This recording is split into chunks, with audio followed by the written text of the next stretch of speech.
Assalamualaikum warahmatullahi wabarakatuh. Kami dari kelompok 10 manajemen perkantoran ingin mempresentasikan tata ruang kantor. Boleh di next. Nah, di sini kita beranggotakan 4 orang. Yang pertama itu bisa dikenalin. Saya Diana Rasana dengan NIM 11036241124. Saya Melisawati dengan NIM 11036240056. Saya Siti Ahidul Kamila dengan NIM 11036240111. Saya Stephen Nomor Manulang dengan NIM 11036240072. Boleh di next.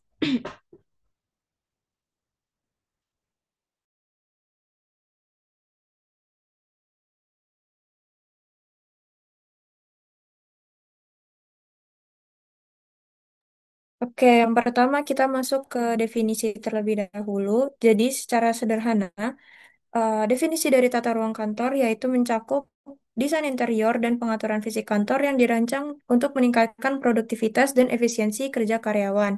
Nah, menurut beberapa ahli, yang pertama dari Delianggi mengatakan bahwa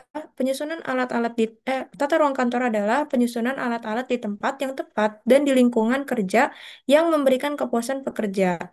Sedangkan menurut Littlefield dan Peterson menyatakan bahwa tata ruang kantor merupakan penyusunan perabot dan perlengkapan pada ruang yang tersedia.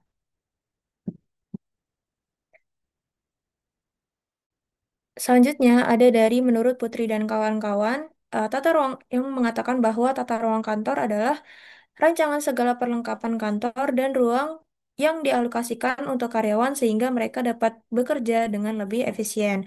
Nah, berdasarkan hal tersebut, bisa kita simpulkan kalau tata ruang itu adalah penataan ruang kerja yang baik supaya membuat kerja itu menjadi lebih nyaman dan lancar. Selanjutnya ada tujuan dari tata ruang kantor. Jadi kenapa sih tata ruang kantor itu harus ditata dengan baik? Apakah hanya biar kelihatan rapi dan estetik saja? Jawabannya adalah tidak, hanya itu saja. Jadi ada beberapa tujuan kenapa tata ruang kantor itu penting. Yang pertama, arus pekerjaan yang efektif. Maksudnya gimana? Jadi penataan ruang yang baik itu bisa membuat alur kerja jadi lebih lancar. Misalnya dokumen yang dipakai ditaruh dekat dengan meja kerja. Jadi karyawan itu nggak perlu buat bolak-balik cari barang dan pekerjaan pun jadi lebih cepat selesai. Yang kedua, ruang yang luas digunakan dengan baik. Kadang kita sering lihat kantor yang luas itu, tapi masih terasa sempit karena biasanya penataan ruangnya itu kurang pas. Dengan tata ruang yang tepat, semua sudut ruangan itu bisa dimanfaatkan dengan baik tanpa bikin sumpah. Yang ketiga, kebahagiaan dan kepuasan karyawan. Ruang kerja yang nyaman, bersih, dan terang itu bisa bikin karyawan jadi lebih semangat. Kalau suasana mendukung, otomatis kerjanya juga jadi lebih enjoy dan hasil jadi lebih maksimal. Yang keempat, memfasilitasi pengawasan. Tata ruang itu juga bisa mempengaruhi gimana cara atasan itu mengawasi bawahannya. Kalau ruangannya terbuka dan posisi mejanya jadi strategis, atasan itu jadi lebih gampang buat mantau kerja timnya tanpa perlu ganggu aktivitas mereka. Yang kelima, menciptakan kesan baik untuk langganan maupun tamu. Penataan kantor yang rapi dan profesional bisa ningkatin citra dari perusahaan tersebut. Kalau ada tamu atau klien datang, mereka itu jadi lebih merasa percaya sama kita dan tentunya juga jadi nyaman. Yang keenam, agar fleksibel untuk berbagai kebutuhan. Maksudnya fleksibel adalah mudah diubah atau disesuaikan. Misalnya kalau ada perubahan struktur organisasi, penambahan karyawan, atau kebutuhan ruang meeting mendadak itu, ruangan kantor bisa disesuaikan.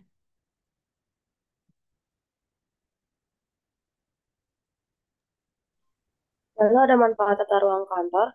Ini penyusunan tata ruang kantor yang baik dapat menimbulkan banyak manfaat. Tentunya manfaat yang memiliki dampak yang positif.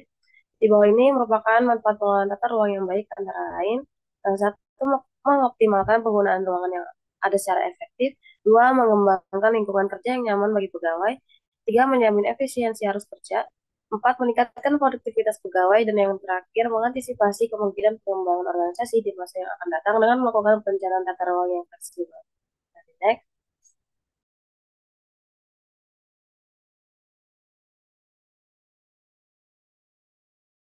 Yang keempat itu ada jenis-jenis tata ruang kantor. Nah, tata ruang kantor itu terbagi menjadi 4 jenis. Yang pertama itu ada tata ruang tertutup. Di sini tata ruang tertutup itu dibagi lagi menjadi dinding-dinding. Mereka terpisah. Hal ini bertujuan untuk membentuk zona privasi pada setiap seksinya. Nah, ada keuntungan sama kekurangan dari tata ruang tertutup ini. Yang pertama, keuntungan itu dia menerapkan jenis tata ruang yang dapat menjaga konsentrasi dari setiap divisinya, hingga memberikan privasi yang lebih tinggi untuk jenis pekerjaan yang bersifat rahasia.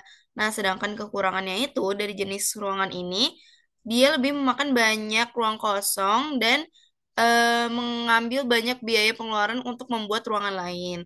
Terus yang kedua itu ada tata ruang terbuka. Di sini, tata ruang terbuka itu menempatkan seluruh karyawan dan pimpinan dalam satu ruangan terbuka tanpa adanya sekat sedikit pun. Nah, keuntungan dari tata ruang ini biasanya biaya yang lebih dikeluarkan itu lebih sedikit dibandingkan jenis ruangan tertutup. Dan pimpinan juga lebih mudah mengawasi para karyawannya. Dan ruangan juga terlihat lebih lega dan mudah untuk diubah kalau misalkan lagi bosen sama penataan ruangannya. Terus kekurangannya dari ruangan ini, dia tuh lebih menerapkan jenis kurang yang ruangan yang kurang privacy. Kalau misalkan ada tugas-tugas yang bersifat rahasia. Nah, yang ketiga itu ada tata ruang gabungan. Di sini tata ruang gabungan itu dia menggabungkan antara tata ruang tertutup sama tata ruang terbuka. Nah, di sini tata ruang tertutup itu lebih ditujukan kepada pimpinan, sedangkan tata ruang terbuka ditujukan kepada karyawannya. Jadi, tata ruang gabungan ini sekarang paling banyak digunakan pada kantor-kantor. Nah, yang keempat itu ada tata ruang bersekat atau berkamar. Menurut Sudrajat tahun 2020, sorry, tata ruang ini dia tuh lebih ke memiliki sekat-sekat dan bilik ke di meja karyawannya. Ruangan yang tertutup secara penuh biasanya digunakan sebagai ruang rapat, sedangkan kalau hanya sebagian digunakan untuk ruang kerja karyawannya. Nah, kelebihan sama kekurangan dari ruangan ini, kalau kelebihannya, pastinya privasi antar pekerja itu lebih terjaga dan pekerja juga merasa lebih nyaman untuk bekerja di mejanya. Terus kalau kekurangannya itu komunikasinya terhalang oleh sekat dan biasanya lebih memakan biaya untuk membuat bilik-bilik dan kantornya itu pasti kelihatan lebih sempit karena banyak tembok memisah. Nah, boleh di next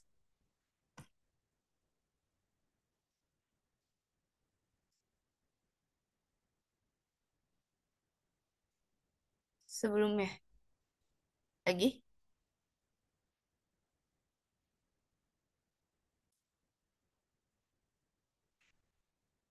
Nah, di sini tuh ada ruang lingkupnya apabila kantor di sini ada ruang lingkupnya dalam beberapa bagian, yaitu ada 2 bagian. Nah, yang sini pertama ada tata ruang pribadi atau private office.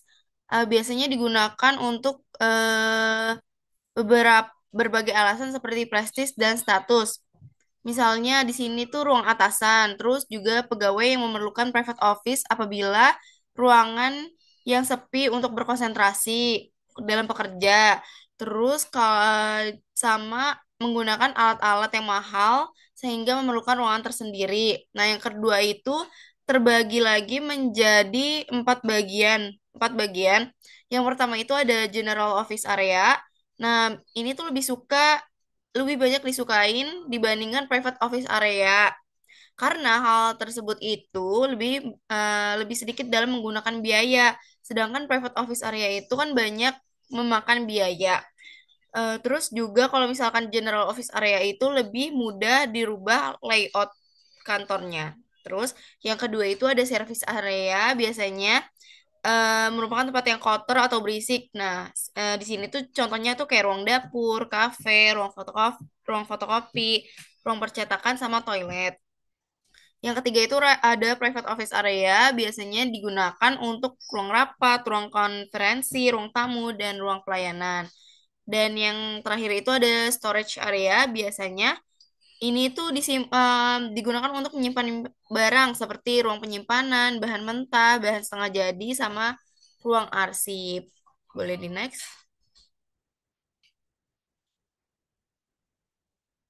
Di sini ada karakteristik tata ruang kantor. Ada beberapa faktor. Yang pertama itu pastinya pencahayaan atau ventilasi. eh Pencahayaan atau ventilasi itu sangat bagus untuk membuat kinerja karyawan semakin meningkat. Karena hal ini dapat membuat mata itu tidak gampang lelah dan juga membuat sedikit kesalahan dalam bekerja. Nah, di sini tuh cahaya dibagi menjadi 4 jenis. Ada cahaya langsung, cahaya setengah langsung, cahaya setengah tidak langsung, dan cahaya tidak langsung. Terus yang kedua itu ada faktor dari udara. Nah, udara yang kurang menyejukkan dapat membuat pekerja menjadi kehilangan fokus, kelelahan, dan kurang bersemangat. Hal ini dapat diselesaikan dengan membuat sirkulasi udara yang bagus ditambah dengan memasang alat yang dapat menyejukkan ruangan. Boleh di next. Yang ketiga itu ada faktor warna. Di sini tuh faktor warna itu lebih ke dinding dari kantornya tersebut, dari ruangan tersebut. Terus kalau yang keempat itu ada faktor dari suara. Nah, ruangan yang menimbulkan suara yang ramai dipisahkan dengan unit-unit lain. Hal ini bisa diselesaikan dengan dinding kantor itu dipakein dengan peredam suara gitu. Terus boleh di next.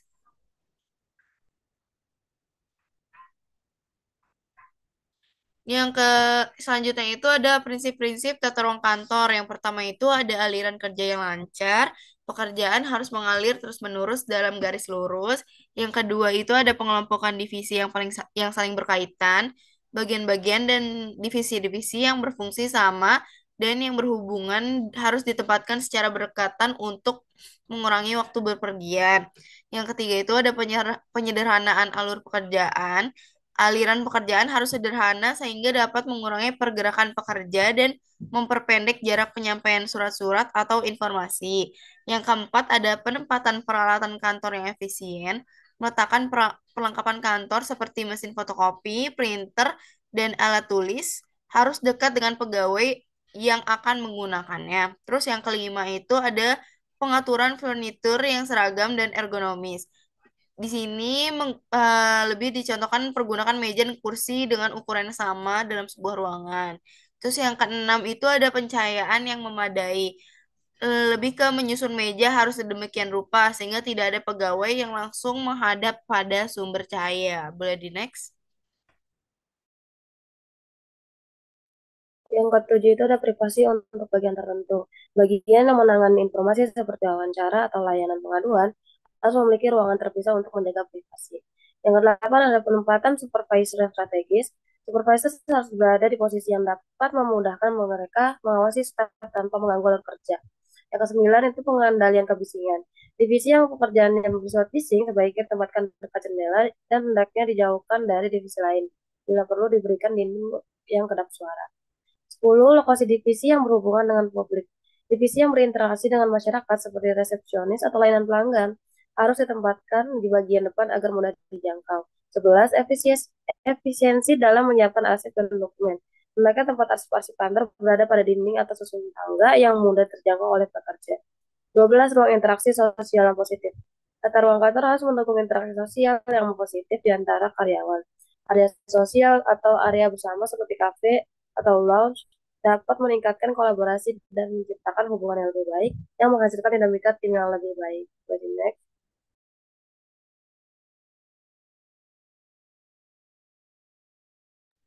Selanjutnya ada asas-asas tata ruang kantor. Ruang kantor harus ditata sedemikian rupa sehingga semua orang berada di dalamnya merasa nyaman dan dapat menjalankan fungsinya dengan baik. Nah, berikut adalah asas-asas. Yang pertama, jarak terpendek. Tata ruang kantor harus memungkinkan terjadinya proses penyelesaian suatu pekerjaan dengan menempuh jarak sependek-pendeknya. Hal ini bertujuan untuk menghemat tenaga dan waktu dalam menyelesaikan pekerjaan. Yang kedua, yaitu rangkaian kerja. Tata ruang harus ditempatkan sedemikian rupa agar eh, berdasarkan rangkaian yang sejalan dengan urutan penyelesaian pekerjaan, sehingga suatu pekerjaan dapat bergerak maju. Yang ketiga yaitu penggunaan segenap ruang. Tata ruang yang baik harus mempergunakan sepenuhnya semua ruangan yang ada secara optimal. Ruangan ini tidak hanya berupa lantai saja, melainkan bilik-bilik ataupun eh, eh, maupun ruangan yang eh, berjalan secara vertikal dari atas ke bawah. Jadi tidak ada ruang yang tidak terpakai. Yang keempat itu fleksibilitas atau perubahan susunan tempat kerja. Tata ruang yang baik dapat diubah atau disusun kembali, tidak terlampau sukar atau tidak memakan biaya yang besar dalam perubahannya. Bisa di next. Selanjutnya ada pentingnya tata ruang kantor. Tata ruang kantor merupakan segi yang penting dari tugas seorang manajer kantor karena yang pertama itu suatu tata ruang kantor yang direncanakan dan baik membantu dalam efisiensi pekerjaan yang dilakukan. Yang kedua, penghematan berasal dari penggunaan ruang lantai yang tepat. Yang ketiga, pengawasan dapat dipermudah. Yang keempat, hubungan dapat dipercepat. Yang kelima, perlengkapan dan mesin kantor dapat digunakan lebih baik. Yang keenam, dari sudut pandang pegawai, suatu kantor yang direncanakan dengan baik harus menambah kesenangan dan semangat kerja, sedangkan tata ruang yang tidak direncanakan dengan baik mempunyai pengaruh yang sebaliknya. Dan yang terakhir, harus bekerja.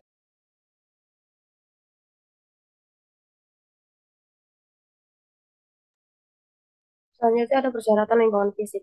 Setiap kantor memiliki persyaratan lingkungan fisik yang harus diperhatikan dan diatur dengan sebaik-baiknya oleh setiap manajer. Syarat-syarat yang harus diusahakan pada setiap kantor meliputi beberapa hal sebagai berikut. Yang pertama itu ada kebersihan.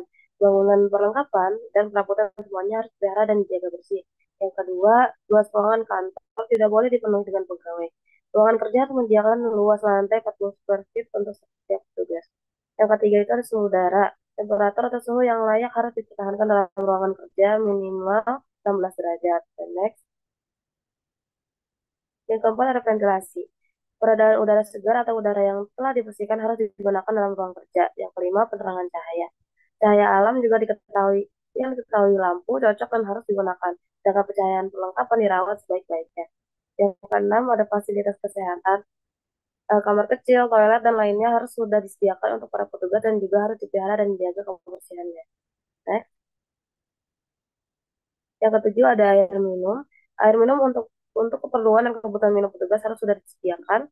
Yang kelapa kualitas cuci, ruang cuci muka atau tangan dengan air bersih, hangat maupun dingin, dan juga sabun dan handuk harus disediakan seperlunya. Yang kesembilan tempat duduk. Petugas juga harus disediakan tempat duduk untuk keperluan bekerja. Next.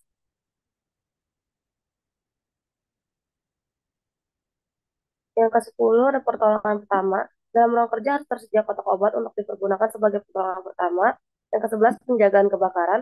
Alat pemadam kebakaran dan saran untuk melarikan diri dari bahaya kebakaran.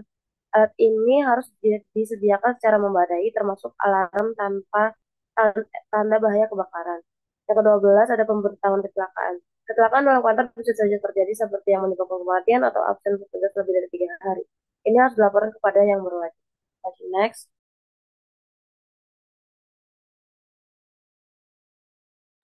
Oke, selanjutnya yaitu pengaturan tata kantor yang baik.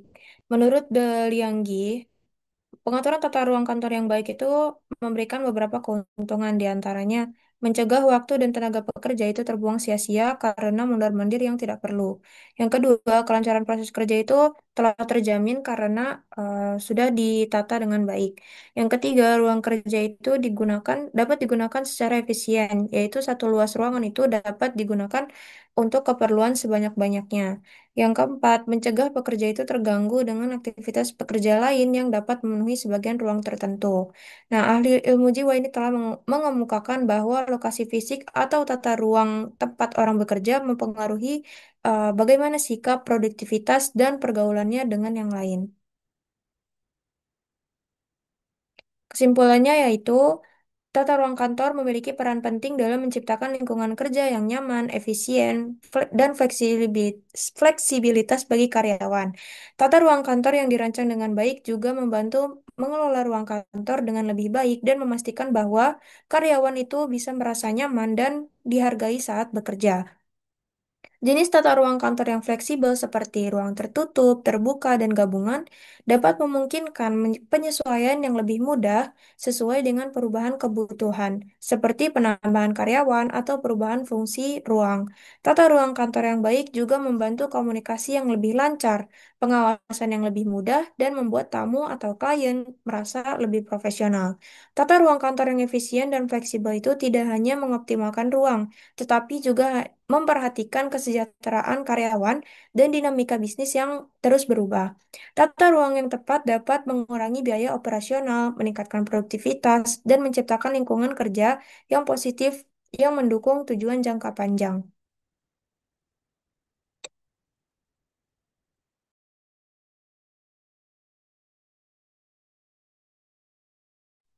Sekian dari kelompok kami ucapkan terima kasih. Kami pamit undur diri. Wassalamualaikum warahmatullahi wabarakatuh.